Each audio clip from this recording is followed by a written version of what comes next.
Hi, welcome to my class. This is Graphic Design CM250. My name is David Briggs, and I'll be your online instructor for the next 12 weeks.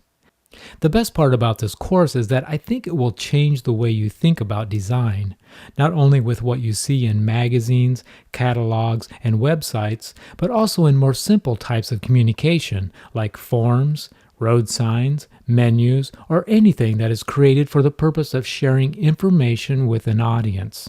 But before we get started, I'd like to clarify a couple of misconceptions that many people have about graphic design and what the term really means.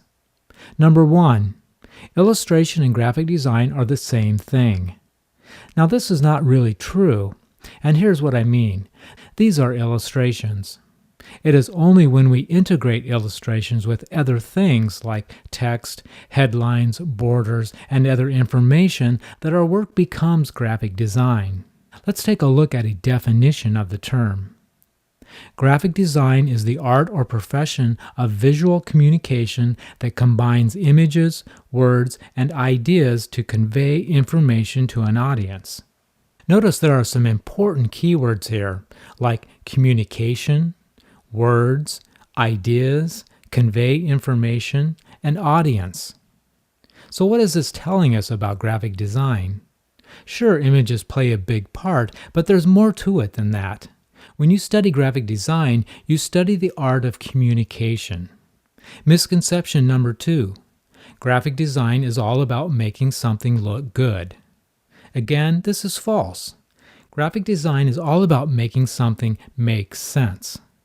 Good graphic design means that the information you present is clear, concise, and effective. Let's take a look at an example.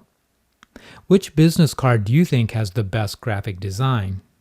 Some people would immediately pick the more eye-catching example on the left. In fact, they might say this is a cool design with its interesting background and deep, rich colors. However, thinking of graphic design as a communication tool, the business card on the right is a much better example. And that's because the designer did a better job of using graphic design principles to convey a clear, concise message. Notice in the example on the left that the type is difficult to read. There's not enough contrast between the background image and the text to make the words legible.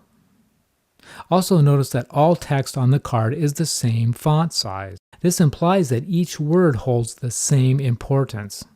I don't think this is what the designer meant to do. For example, is the zip code in Tom Miller's address just as important as Tom's last name? Probably not. Again, there's simply not enough contrast in font sizes to let us know which information is most important. The example on the right avoids this problem by using different font sizes to indicate which words are more important than others. Contrast is just one of many graphic design principles that you will use to improve your work in this course. We'll also look at proximity, alignment, repetition, color, and typography, all of which play an important role in making information more easily understood. In this course, we'll be using the desktop publishing software Adobe InDesign.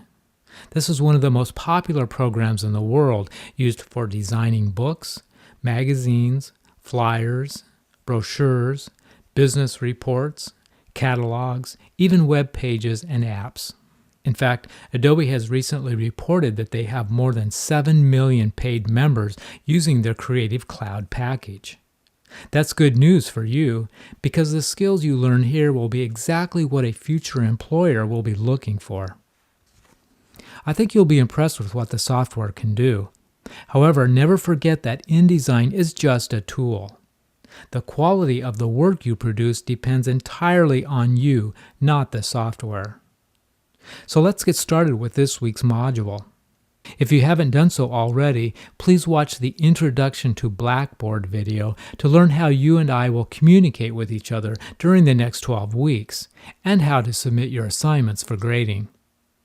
Thanks for joining my class, and I look forward to working with you this semester. Have a great week.